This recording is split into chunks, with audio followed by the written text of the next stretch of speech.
माता जनकवती के गोद में खेला ऐसा लाल,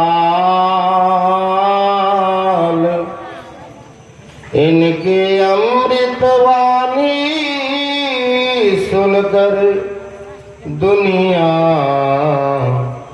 हुई निहाल। इनकी अमृतवाणी सुनकर दुनिया हुई निहाल। मेरा मुझ में कुछ नहीं, जो कुछ है गुरु तो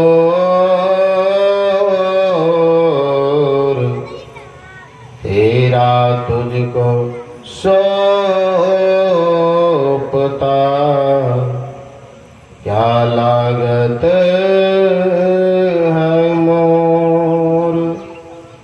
तेरा तुझको सौंपता,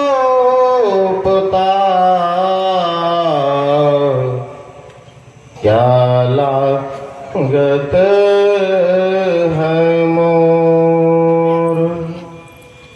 श्री सद्गुरु महाराज की। अखिल विश्व के इतना बड़ा मेला को खड़ा किया है। मुझे पता चला है कि सिर्फ शुरू में गुरु महाराज का प्रचार इन्हीं महापुरुषों ने किया है। हाँ, और करना भी चाहिए, करना भी चाहिए। जो गुरु के प्रचार करता है ना, शिष्य का प्रचार अपने आप हो जाता है। हाँ, अपने आप बिना किए ही। उमा बाबू ने दिन रात एक करके गुरु महाराज के प्रचार के लिए लग गए। उसका परिणाम अभी ये है कि इतना बड़ा गुरु महाराज का मेला लगा हुआ है आपके बीच। हाँ, अभी जो पाठ हुआ वही किया ना, जो टिक मारे तो वही किया ना। अभी जो पाठ हुआ है हम लोगों के बीच में भक्ति के संबंध में। भक्ति का अर्थ होता है सेवा। आखिर क्या सेवा करें, कौन सी सेवा करें हमारे गुरु महाराज प्रसन्न हो जाए? क्या सेवा करें? आज्ञा समन सुसाई सेवा। सबसे बढ़कर के गुरु का आज्ञा होता है। जो शिष्य आज्ञा का पालन करता है, समझ लिया उनकी सेवा वही है सबसे बड़ी। हाँ, इसलिए एक व्यक्ति था, उसके भी मन में होता था कि मैं भजन करूं, भजन करूं, भजन करूं, लेकिन वह व्यक्ति ऐसा था, बिल्कुल कंजूस था, पैसा खर्च नहीं। हाँ, इच्छा तो उनके मन में बहुत था कि हम भजन करेंगे, भजन करेंगे, भजन करेंगे, लेकिन वह सोच रहा है पैसा वाला तो था, लेकिन पैसा खर्च ना हो। सजनों, एक दिन उसको मित्र मिला। मित्र ने कहा, मित्र भजन करो, भजन करो। जिस प्रकार आप लोगों ने दूध का उठाना कर देते ना कि 1 किलो रोज आएगा, 1 किलो रोज आएगा, उसी प्रकार उस मित्र ने उस मित्र के पास रोज 10 बजे जाकर के कहते थे, मित्र भजन करो, मित्र भजन करो, मित्र भजन करो। अब वह मित्र तो भजन करना नहीं चाहता था, और भजन भी करना चाहता तो बिन पैसा का 1 रुपया खर्च ना हो, भक्ति हो जाए हमारी। हाँ, तो पता है हुआ क्या? जब रोज मित्र जाकर के कहने लगे, मित्र भजन करो, भजन करो, भजन करो, तो पता है कहते कहते एक दिन उसके मन में हुआ कि अच्छा भजन के लिए कह रहे हैं, तो पहले जाकर के मैं दान करता हूं मंदिर में जाकर। और बहुत पुराना घटना है सज्जनों, उन्होंने क्या किया, 1 रुपया पैसा अलमारी से निकाला और कुछ ही दूर पे हनुमान जी का मंदिर था, उस मंदिर में गया 1 रुपया सिक्का दान कर। लेकिन संजोगवश उस मंदिर में बहुत लंबा लाइन लगा हुआ था। आप लोग जानते हैं कि हनुमान जी मंदिर में भी बहुत भीड़ होता है, लाइन से लोग जाते हैं हनुमान जी के करीब जहां दान पेटी रहता है। अब यह व्यक्ति लाइन में खड़ा है, धूप है, क्या करेंगे? ये हाथ में 1 रुपया के सिक्का को पकड़ के रखा है और घंटों लाइन में खड़ा रहना पड़ा। और जैसे ही करीब पहुंचा था, 3-4 आदमी के बाद इनका नंबर था कि अब वहां दान पेटी में पैसा को डालेंगे। तो पता है भैया, कहा ए पैसा अब तो हमसे जुदा हो रहे हो। कंजूस था ना, हमसे जुदा हो रहे हो, हम आपको जुदा करना नहीं चाहते हैं। सिक्का सिक्का एक बार देख लेता हूँ देख लेता हूँ कि अब तुम दान पेटी में जाने वाले हो। आपको विश्वास नहीं होगा, जैसे ही खोल करके देखा ना, घंटों जो लाइन में थे वो भक्त, तो हाथ में पानी जम गया था, पसीना से पानी तो जम गया था भैया। लेकिन जैसे ही देखा कि सिक्का के ऊपर पानी जमा हुआ है, तो वह भक्त क्या कहता है, ओ पैसा भी रो रहा है, ये भी हमसे जुदा नहीं होना चाह रहा, चल दान नहीं करेंगे। चला गया वापस घर, दान ही नहीं किया। करीब पहुंच गया था दान पेटी के करीब, लेकिन अंदर में इच्छा थी कि भजन करें, लेकिन बिना पैसा वाला भजन। उसी होकर के हमारे पहुंचे हुए संत वल्लभाचार्य जी महाराज गुजर रहे थे। जैसे ही वल्लभाचार्य जी महाराज मिला उनको, तो उस भक्त ने कहा, चरण पकड़ करके, महाराज हम भजन करना चाहते हैं। कहा करो। कहा कैसे करें? जहां भी जाते वहां पैसे बता, हम पैसा जमा करके रखना चाहते हैं। कहा अरे भजन करने में कौन सा खर्चा है? एक बात बताइए, हम लोगों के जो गुरु महाराज का ज्ञान है संत मत में, भजन करने में कितने रुपया खर्च है बताइए? दीक्षा लिए आप मन से भजन करिए, ध्यान करिए, अब भगवान के धाम में जाइए। वल्लभाचार्य जी महाराज कहते हैं, अरे आपको भजन करने की इच्छा है तो करो ना, कहाँ कोई खर्च है? कहा जहां जाते ना महाराज वहीं पैसे का बात होता है, इसलिए भजन करने का मन ही नहीं करता है, और मैं चाहता हूं कि बिना पैसा वाला भजन हो जाए तो करें। कहा ठीक है, हम बता रहे हैं क्या। कहा देखो पैसा तो तेरा खर्च नहीं होगा, लेकिन 3 बजे रात में जगोगे, 3 बजे ही स्नान करके करना पड़ेगा। कहा पैसा खर्चा नहीं होगा तो 2 बजे जग जाएंगे। 3 बजे का क्या बात कर रहे हैं, 2 बजे रात में जगेंगे। कहा नहीं 3 बजे जगना, और पता है क्या करना, स्नान कर लेना, एक आसनी बिछा लेना, और क्या करना, आंख बंद कर लेना। हमारे वल्लभाचार्य जी महाराज उसको कहते हैं आंख बंद करके मन ही मन, हाँ आंख बंद है, मन ही मन तुम ये करना क्या कि मेरे आगे गुरु महाराज आए हैं, हाँ मानस पूजा, गुरु महाराज आए हैं, गुरु महाराज के लिए हम आसनी लगाए, गुरु महाराज उस आसनी पे बैठे हैं, और गुरु महाराज को दही, गुड़ और दूध और चूड़ा गुरु महाराज को भोग लगाना। कहा बाप रे बाप, अभी तक तो कोई बात आया ही नहीं, बताइए इतना सुंदर भक्ति है, कुछ पैसा खर्चा नहीं। कहा ठीक है आज से करेंगे। वल्लभाचार्य जी महाराज ने उसको समझा दिए, और वह व्यक्ति गए हैं घर, रात में ही स्नान किया है 3 बजे, और स्नान करके अपनी आसनी पे बैठे हैं, आंख बंद है, और आंख बंद करके यही मन में सोच रहा है मेरे गुरु महाराज आए हैं और उसको हम भोजन कराएंगे।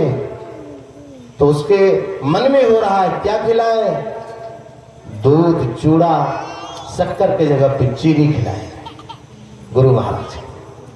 हाँ सजनों,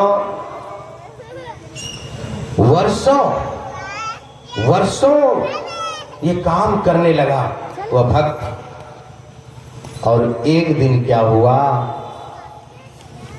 सवेरे उठा है, स्नान किया है, और स्नान करके उनके मन में हो रहा है कि गुरु महाराज को दही, चूड़ा, दूध और चीनी डालता हूँ। चीनी डाली हो रहे थे सवेरे सवेरे, और लगा कि उसको ज़्यादा चीनी गिर गया दूध में, जबकि चीनी भी नहीं हाथ में।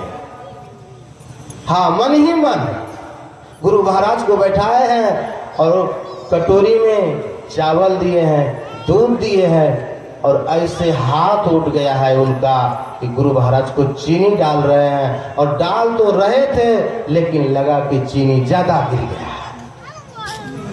अब मन में हो रहा है, हाँ ज़्यादा चीनी गिर गया, ज़्यादा गिर जाएगा तो हमारा खर्चा बढ़ जाएगा। देखिए उसका बुद्धि। फिर मन में हो रहा है, कहाँ से इतना चीनी आएगा ना। ऐसा करते हैं, मन कह रहा है क्या, ऐसा करते हैं, दूध में गिरा ही है चीनी, हाथ घुसा के निकाल लेते हैं। हाँ, जबकि वहाँ कुछ नहीं है।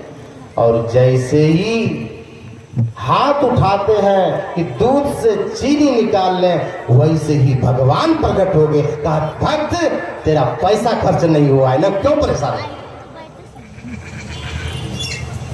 भगवान तो सिर्फ भाव के भूखे होते हैं। इसलिए भगवान को अगर आप बांधना चाहते हैं तो एक ही चीज से बना सकता है, वो भक्ति से। इसलिए संतों ने कहा, भाव बिन सुनी पुकार। अरे जो मुझे भाव से भजता है भैया, मैं उसके पास जाता हूं। भाव बिन सुनी पुकार, मैं कभी सुनता नहीं। भाव से भजे जो मुझको, भव से बेड़ा पार है, भव से बेड़ा पार है। भजे जो मुझको, भव से बेड़ा पार है, भव से बेड़ा पार है।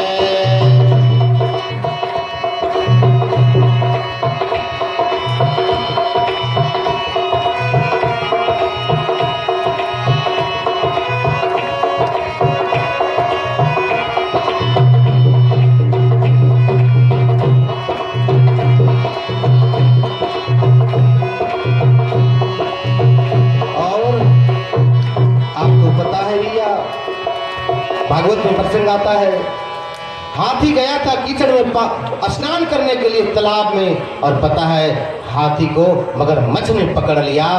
और पकड़ लिया, उस हाथी के साथ पूरे परिवार थे। एक तरफ हाथी अपना जोर लगा रहा है, एक तरफ मगरमच्छ जो पीछे नीचे पकड़ा हुआ है पैर, वह जोर लगा रहा है। भागवत में प्रसंग आया है, बहुत दिन तक दोनों में लड़ाई हुई है। और पता है भैया, जितना उसके मित्र थे ना, हाथी के जितने परिवार थे ना, सब लोग छोड़ करके चले गए।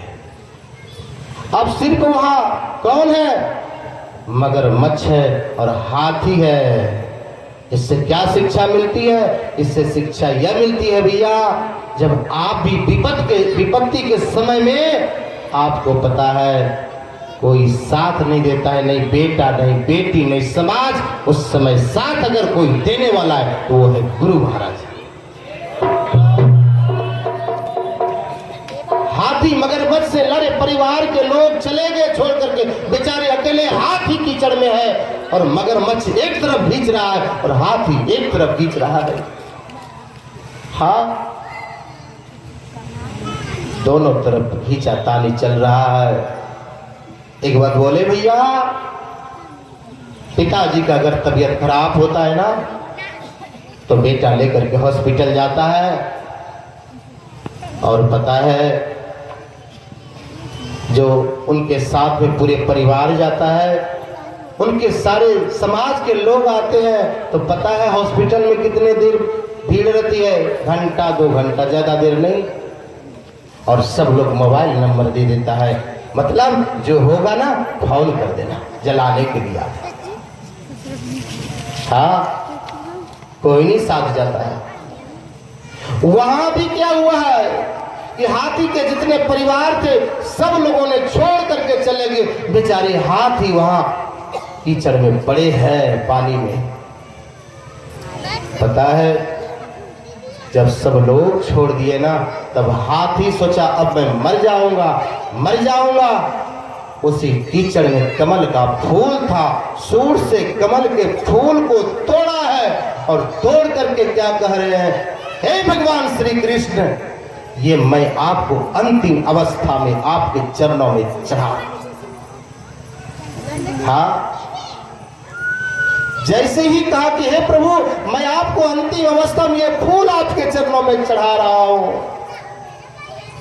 वैसे ही पता है भगवान श्री कृष्ण वहां प्रकट हो गए, आए हैं।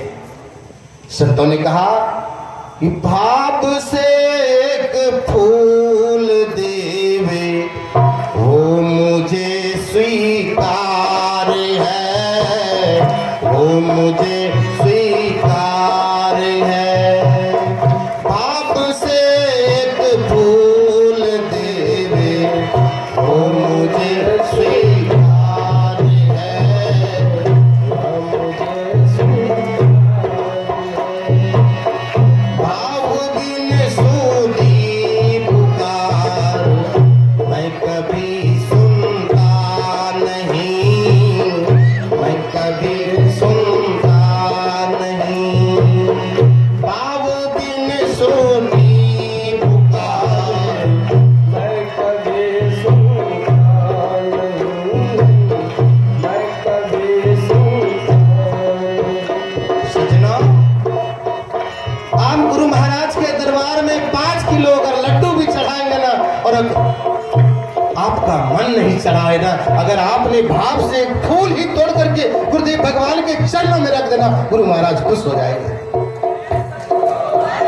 तो गुरु महाराज भी भाव के भूखे हैं। आपने 5 कुंटल लड्डू चढ़ाएंगे, अगर आपने भाव को नहीं चढ़ाए तो गुरु महाराज भी प्रसन्न होने वाले नहीं है। इसलिए कहा भाव बिन सुनी पुकार मैं कभी सुनता नहीं, मैं कभी सुनता नहीं।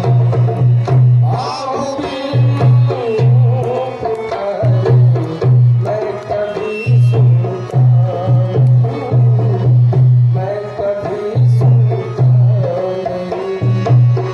भाव से एक फूल देवे, भाव से एक फूल देवे, भाव से एक फूल देवे वो मुझे स्वीकार है, वो मुझे स्वीकार है। ताली बजाइए आप लोग, ये समझना आप किसी तरह क्या करते हैं, गुरुदेव बता रहे हैं।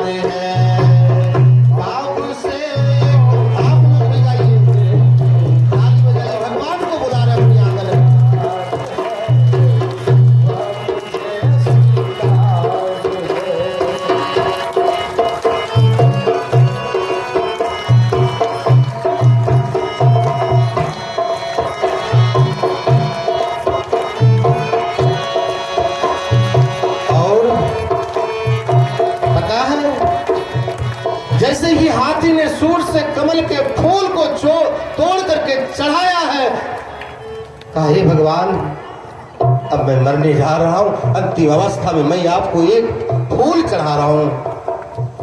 वैसे ही भगवान श्री कृष्ण हाँ बोले हैं बैकुंठ में, अथी बोले हैं हाथी के पास आके। वैसा प्रेम होना चाहिए। आप लोग भी दिन रात सत्संग कर रहे हैं, अगर आपने प्रेम से गुरु महाराज को बुलाएंगे, मुझे विश्वास है कि गुरु महाराज सब जगह है, दिल से पुकारेंगे, जहां बुलाएंगे वहीं प्रकट होना पड़ेगा। क्योंकि गुरु महाराज भी भाव के भूखे हैं, प्रेम के भूखे हैं। आपके रसगुल्ला और टिकरी और मिश्री के लिए भूखे नहीं है, भाव के भूखे हैं संत। आपको विश्वास नहीं होगा, भगवान श्री कृष्ण आए हैं वहां पे, हाँ बोले बैकुंठ में, अथी बोले हाथी के पास पहुंचा है। और पता है भगवान ने सूंड को पकड़ा है, हाथी के सूंड को, और खींच करके निकाला है बाहर। बाहर निकला है कौन? हाथी, और जो उनके पैर को पकड़ करके रखे थे मगरमच्छ, दोनों बाहर आया है। और जैसे ही बाहर आए हैं, भगवान श्री कृष्ण सुदर्शन चक्र को चलाया और पता है उस मगरमच्छ के गला को काट। हाथी नाराज हो गए कि भगवान मैंने बुलाया आपको, अरे मेरा पहले उद्धार करना चाहिए था, पहले मगरमच्छ का उद्धार कर दिया आपने। भगवान ने क्या कहा कि हाथी, अरे तू तो मेरा भक्त है, भक्त, तुम्हारा तो उद्धार हम बाद में करेंगे, लेकिन जो भक्तों के विरोधी होते हैं उनका उद्धार पहले कर देता। तुम्हारा विरोधी था मगरमच्छ ना, उन्होंने पकड़ रखा था ना, तुझे मारना चाह रहा था ना, इसलिए मैंने सोचा पहले इसका ही काम कर दूं, तब आपका काम करूंगा। हाँ, इसलिए संतों ने कहा आप कुछ भी दीजिए, जब आपने भाव नहीं चढ़ाएंगे, अपने प्रेम नहीं चढ़ाएंगे, तो गुरु महाराज प्रसन्न होने वाला नहीं है। इसलिए कहा बांध लेते भक्त मुझको प्रेम की जंजीर में, प्रेम की जंजीर में बांध लेता भक्त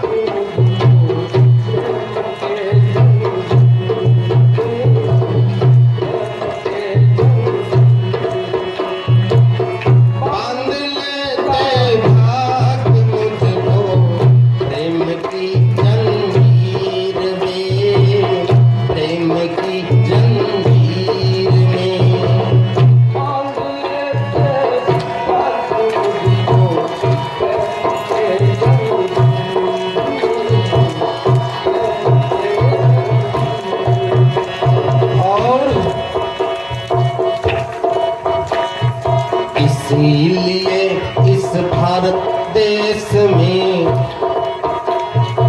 इसीलिए इस भारत देश में होता मेरा अवतार है, होता मेरा अवतार है। इसीलिए भारत देश में होता मेरा अवतार है, होता मेरा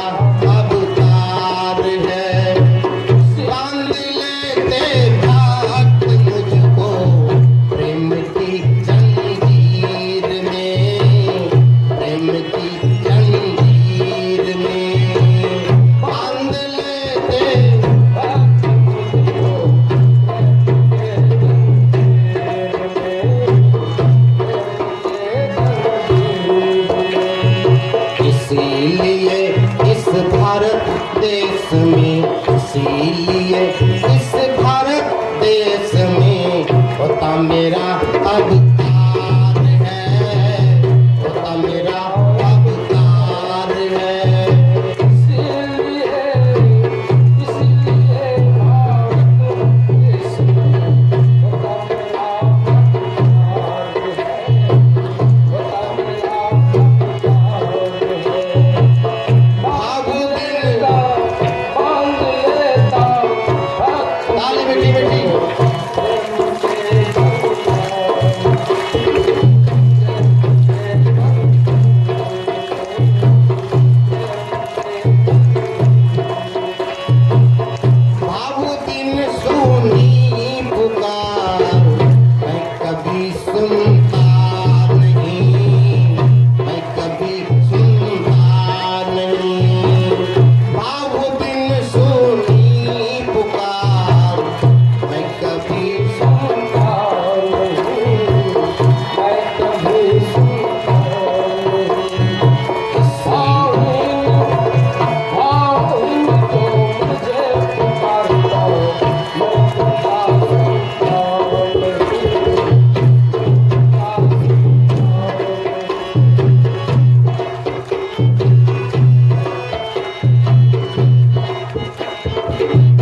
काबू में करना चाहते हैं, गुरु महाराज को अपने हृदय में बसाना चाहते हैं, तो आप कितना भी धन दे दीजिए, गुरु महाराज प्रसन्न नहीं होने वाले हैं जब तक अपने आप को नहीं चढ़ाएंगे गुरु के चरणों में।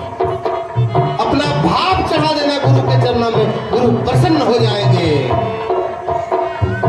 हाँ, क्यों? हमारे गुरु महाराज भी भाव के भूखे हैं, आपके लड्डू के भूखे नहीं है, आपके पैसे के भूखे नहीं है, आपके भाव के अर्थात आपके प्रेम के भूखे हैं। अगर आप भगवान को पाना चाहते हैं, गुरु महाराज को अपने हृदय में बसाना चाहते हैं, एक ही रास्ता है, प्रेम। इसलिए हम लोग बार बार स्तुति में गाते हैं कि प्रेम भक्ति गुरु दीजिए।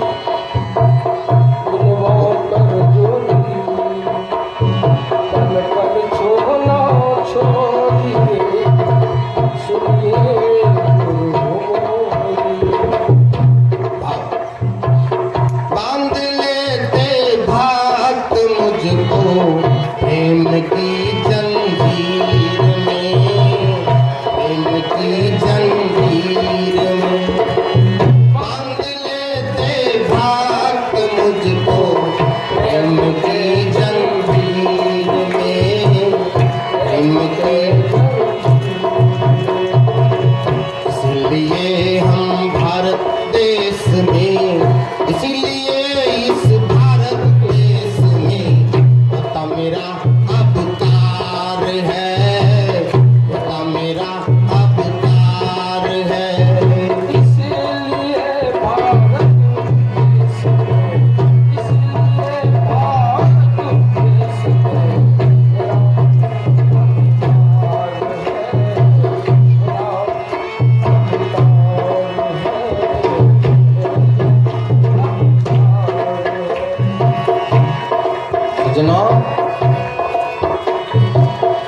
अगर आप भगवान को प्रसन्न करना चाहते हैं, खुश करना चाहते हैं, एक ही काम करना, इतना सत्संग करना, इतना ध्यान करना कि आपके अंदर में वैसा प्रेम हृदय में प्रकट हो जाए और गुरु का वास हो जाए आपके हृदय में। हाँ, लेकिन सज्जनों, आज कुछ आदमी मेरे को आकर के कह रहे थे कि बाबा, सज्जनों सच्ची बात है, जब व्यवहारिक ज्ञान नहीं होगा तो आप भक्ति क्या करेंगे, आप भजन क्या करेंगे। आज की परिस्थिति इतनी खराब हो गई है। कुछ लोगों ने आगे कहा कि महाराज ऐसी परिस्थिति हो गई है कि हमारे सत्संगियों की बेटी भी रास्ता है। सच्ची बात कर रहा हूं, आज मेरे पास कंप्लेन आया है कि आज थोड़ा आप बोलिए इस विषय पे। क्यों? जो दिन रात सत्संग कर रहे हैं, आपको भी व्यवहारिक ज्ञान पता नहीं।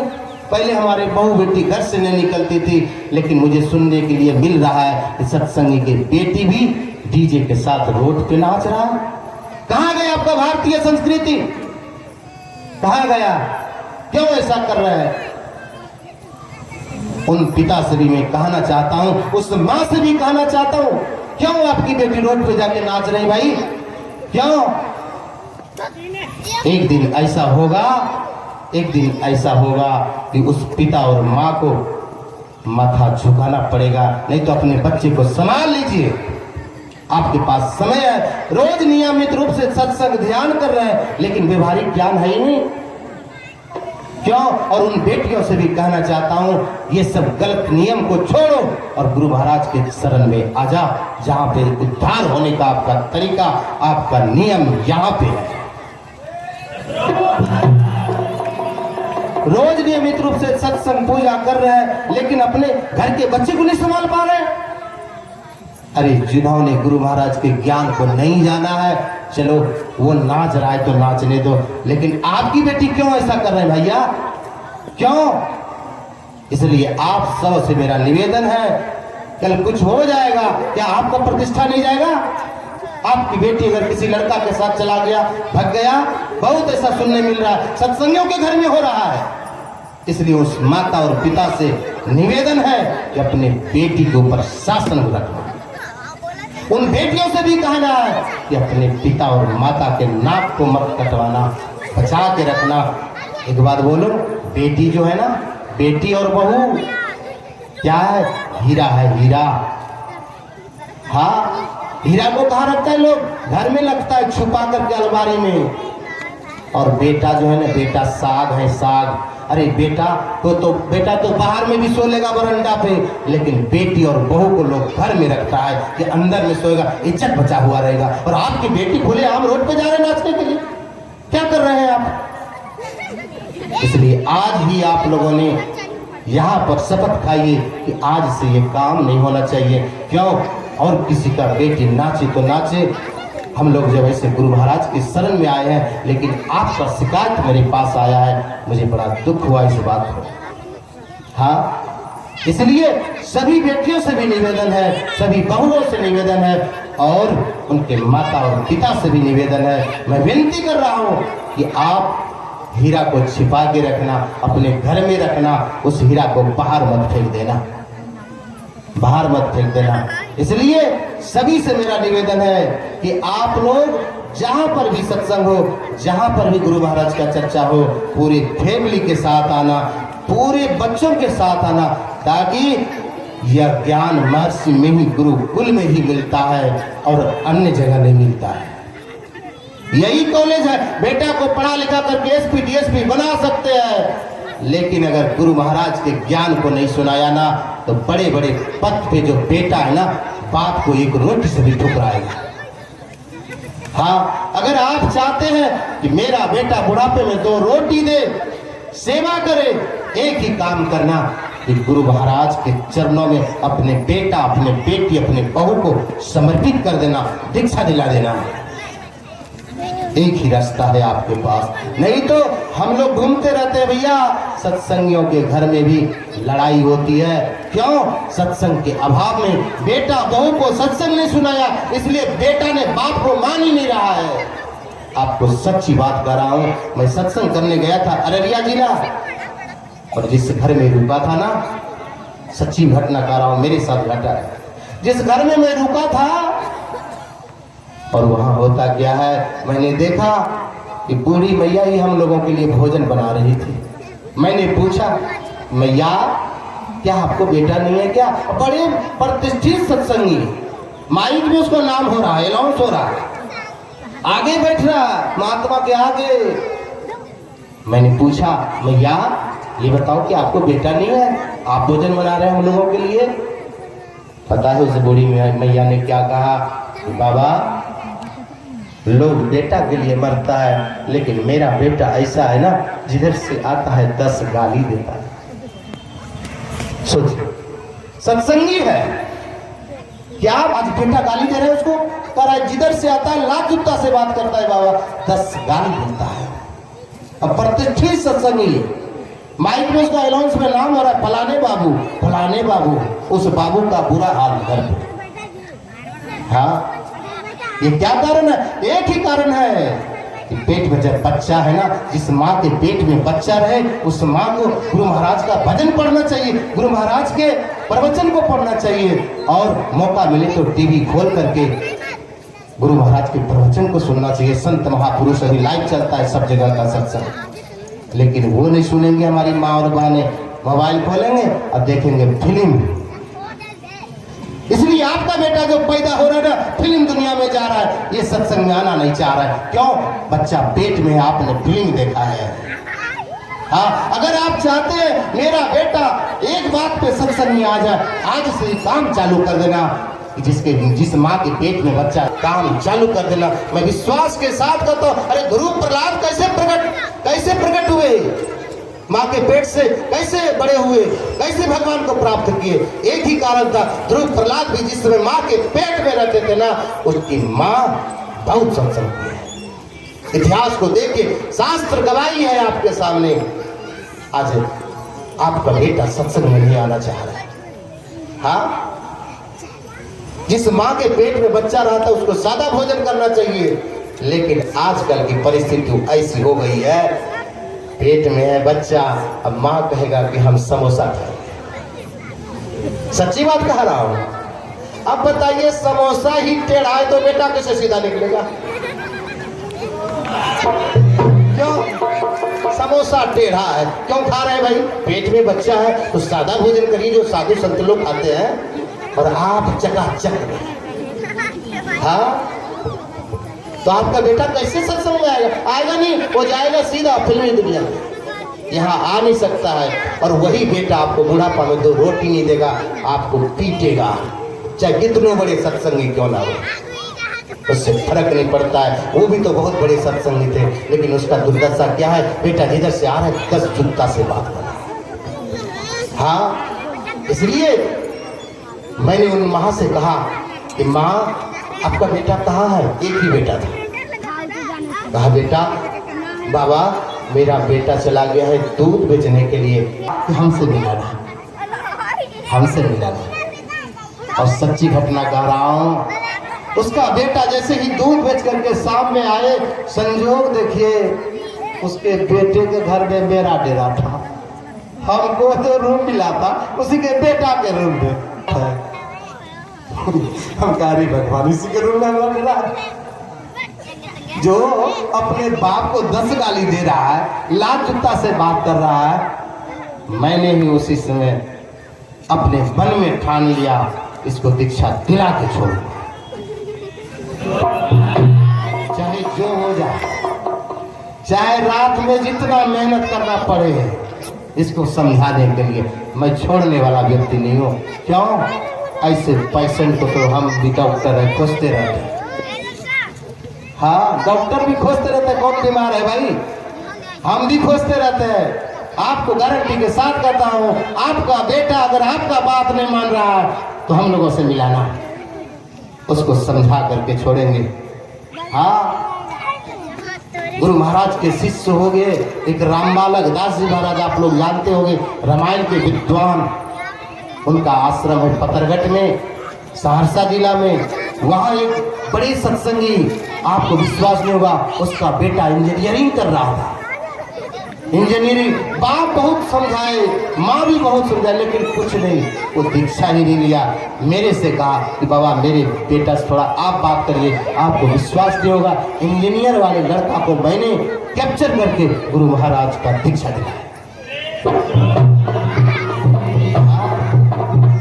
उसके पिताजी बड़े खुश हुए कि बाबा मैं तो वर्षों से इसको समझा रहा था, आप समझाएंगे आपका बेटा नहीं मानेगा आपका बात, और हम जब समझाएंगे उसको मानना पड़ेगा। क्यों? समझाने के कौन सा शब्द उनके कान में लगेगा जो कि बूढ़ा बूढ़ी का सेवा चालू हो जाएगा। हाँ, सबको लाना, कोई शर्म मत करना।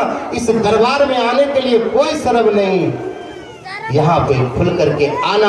कोई भी संत महापुरुष आए, पूरे परिवार को लेकर के आना और गुरु महाराज के सत्संग को सुनना। नहीं अगर लाएंगे, नहीं सुनेंगे, खाली बेटा को पढ़ाने में रहेंगे तो दुर्दशा यही होगा कि बुढ़ापा में 2 रोटी नहीं मिलेगा और बिस्तर पे सिर्फ रोएंगे, रोने के अलावा कोई रास्ता नहीं, चाहे आप कितने बड़े सत्संगी क्यों ना हो, कोई रास्ता नहीं है। हाँ, आपको विश्वास नहीं होगा, रात में उनके बेटा को मैंने बोला बैठिए आप, आपसे कुछ बात है, और बात करते रहा। वो मांस मछली हालांकि खाते नहीं थे, जानते थे, घर में आता नहीं था, लेकिन दीक्षा नहीं लिया था, लेकिन माता पिता को जिधर से आए उधर से 10 डालिया, और दोनों में रात में चलने लगा सत्संग। हाँ, मैं भी कम नहीं रहा, कहा चाहे जो भी हो जाए उस बूढ़ी माँ को, उस बूढ़े पिता को गाली सुनने नहीं देंगे हम। हाँ, दोनों में सत्संग चला। आपको विश्वास नहीं होगा, शायद करीब उस दिन 1-1:30 बज गया था रात, उसके बेटा को समझाते और उसको मैं हाँ करवा लिया, और सवेरे दीक्षा दिला करके मंच में पहुंचा। ये होता है गुरु महाराज की महिमा।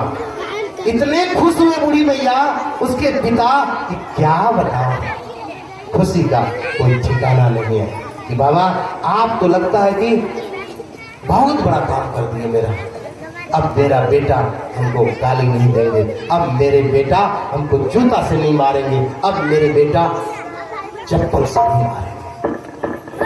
अगर आप चाहते हैं कि अपने आप को और पूरे परिवार का कल्याण हो तो एक ही रास्ता है कि सबको गुरु महाराज के सत्संग में ले आना। अगर नहीं लाएंगे भैया, इतने बड़े सत्संगी है, आपके बेटा आपको भी पीटेगा, पीट रहा है अभी। हाँ, इसलिए मैं चाहता हूँ कि आपका बेटा आपको बुढ़ापा में दूध रोटी खिलाए, ये नहीं कि लाठी नहीं खिलाए रोज। मैं आपके लिए बोल रहा हूँ, इसलिए रोज नियमित रूप से सत्संग और ध्यान करना, और जहाँ भी कोई संत महापुरुष आए तो उनका सेवा करना। कोई भी संत आए, क्यों, सब तो गुरु महाराज के बेटे हैं, बेटे कोई महात्मा आए बेटे हैं, और बेटे का सेवा करेंगे ना तो बाप खुश रहेंगे। आपका बेटा अगर बहुत बड़ा काम करेंगे ना तो बाप बड़े खुश होते हैं। किसी के बेटे का नौकरी लगता है तो पता है उसके पिताजी को बड़ी खुशी होता है, मेरा बेटा बिहार पुलिस बना है। उसी प्रकार गुरु महाराज का बेटा हुए हम लोग, बेटा कोई भी महात्मा आए उनके पूर्ण रूप से स्वागत करना, सेवा करना, ताकि गुरु महाराज हम लोगों के पिता हुए, पिता खुश होकर के आपको आशीर्वाद देंगे और आपका ध्यान बनेगा और आपको किसी चीज की कमी नहीं रहेगी। हाँ, इसलिए सज्जनों, आप लोगों से मेरा नम्र निवेदन है कि जहाँ भी सत्संग हो, जहाँ भी गुरु महाराज का कार्यक्रम हो, तन मन धन से जाना, पूरे परिवार को लेके जाना और सत्संग सुनना और जीवन में उतारने का प्रयास करना। अगर नहीं करेंगे तो आपके साथ भी यही हाल होगा जो हाल उस माँ के पास, जिधर से बेटा आएंगे 10 गाली देंगे। इसलिए मैं नहीं चाहता हूँ ये काम हो, और आप लोगों से मेरा नम्र निवेदन है, जब भी समय निकाल करके गुरु महाराज का भवन बना हुआ है, आकर के ध्यान और सत्संग करना, क्योंकि दुनिया में यही साथ जाने वाला है और आपका कोई साथ जाने वाला नहीं है। नहीं बेटा साथ जाएंगे, नहीं बेटी, नहीं समाज, कोई नहीं जाएंगे। सिर्फ अगर साथ जाने वाला कोई है वो गुरु महाराज। बाहर से बेटा के बनकर आना, बाहर से बेटी का बनकर आना, बाहर से समाज के बनकर आना और अंदर से गुरु महाराज का बनकर के रहना आप लोग। इसी प्रकार आप लोग मनोयोग पूर्वक सत्संग ध्यान करते रहना। और मैं गुरु महाराज से प्रार्थना करता हूँ, हे गुरुदेव, ये सारे भक्तों के हृदय में ऐसी भक्ति प्रज्वलित कर दे कि ये लोग हर हमेशा ध्यान में ही पागल रहे। जो व्यक्ति सत्संग नहीं करता, निवसति हृदय साम श्री हरेर भक्ति रेगा, सकल भुवन मध्य, मतलब पूरा विश्व आपका हो जाए भैया। मैं तो कहता हूँ पूरा भारत क्या, पाकिस्तान, ऑस्ट्रेलिया, न्यूजीलैंड सब आपका हो जाए। आप बहुत बड़े पैसे वाले हो गए, लेकिन संतों ने कहा फिर भी वह निर्धन है, गरीब है। सकल भुवन मध्य निर्धनास्ते विधन्या, पूरा सकल विश्व आपका हो जाए फिर भी वह व्यक्ति निर्धन है, गरीब है। अमीर कौन है भैया इस दुनिया में? अमीर वही व्यक्ति है कि सकल भुवन मध्य निर्धनास्ते विधन्या निवसति हृदय साम, जिसके हृदय में भक्ति माता विराजी है। निवसति हृदय साम श्री हरेर भक्ति रेखा, जिसके हृदय में भक्ति माता विराजी है, वही दुनिया में सबसे अमीर व्यक्ति और कोई नहीं है। इसलिए आप लोगों से नम्र निवेदन है, इसी प्रकार रोज नियमित रूप से सत्संग ध्यान करते रहना। और समय भी पूरा हो गया है भैया, हम लोगों को जाना भी है। हाँ, इसलिए आप लोगों से मेरा नम्र निवेदन है कि आप लोग, गुरु महाराज का भवन बना हुआ है, समय मिले रोज आकर के ध्यान और सत्संग करना और अपने जीवन धन्य बनाने का प्रयास करना भैया। इसलिए मैं कह रहा हूँ कि कोई साथ जाने वाला नहीं है, एक ही व्यक्ति जाएंगे, वो गुरु महाराज आपके साथ जाएंगे। इसी प्रकार मनोयोग पूर्वक तन मन धन से सत्संग में लगे रहना और गुरु महाराज के जय जयकार को करवाते रहना। आइए एक बार अंतिम में हम लोग गुरु महाराज का गुणगान कर लें, उसके बाद यह कार्यक्रम समापन। क्यों? जिन गुरु की कृपा से हम लोगों ने 4 दिनों तक लगातार सत्संग सुनते रहा। इन गुरु का जयकार अंतिम में होना चाहिए। अंतिम के बाद फिर यह कार्यक्रम समापन की तरफ। स्वागतम गुरुदेव चरणा।